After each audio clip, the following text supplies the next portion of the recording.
Hi, and welcome to my YouTube channel. My name is Lucky, and in today's class, we're gonna be talking about. Oh, hi there.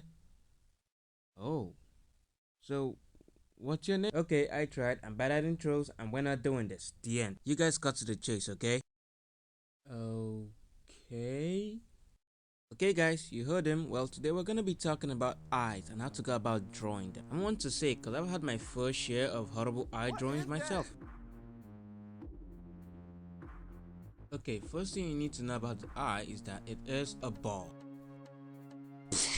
Whoa, I know, right? So why am I telling you guys this if you should already know? It's because you guys still screw it up after knowing that. I mean, look at this. It's mine, but it still reflects on you guys as well. Honestly, I do know the space needed for in between the eye, which is actually the width of one eye, but not exactly the other way around because that deeply depends on the host face shape, length, and width. So click this link in the top right corner or in the description to a video where I partially talked about it. Back to the video. So now I want you to look at this skull right here. See those hollow things right there? They're called the eye sockets. That's where your eyes sit. And adding the flesh right on top of that, you get the eyelids, which I believe is the tricky part for your young artists out there. Because you all tend to take it as an eye itself. But no, it's kinda like a blanket that wraps around the eye. As you can see in this animation right here, it's following the curvature of the eye while it moves around the eye. So yeah, you guys should follow that rhythm too. Boy oh boy, are we in the tricky part, even for me. And I believe this is a beginner artists tend to screw it up the most. So let's go about it. So first, the one on the inside. It's really just the front profile of the eye, but a little bit squished, depending on how much the face is turning sideways.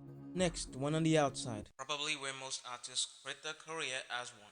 So, how I go about it is that I usually follow the line flowing from the eyebrow down to the nose.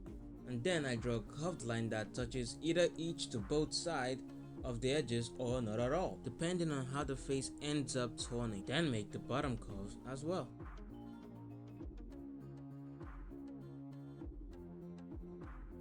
What I mostly see young artists do, regardless of how much the pupil moves around the eye, is that they tend to put a perfect circle, or at least try, because I know none of you guys can actually draw a circle. So just follow this illustrative animation I made. It's gonna help you guys to know how to curve the pupil when drawing in this form.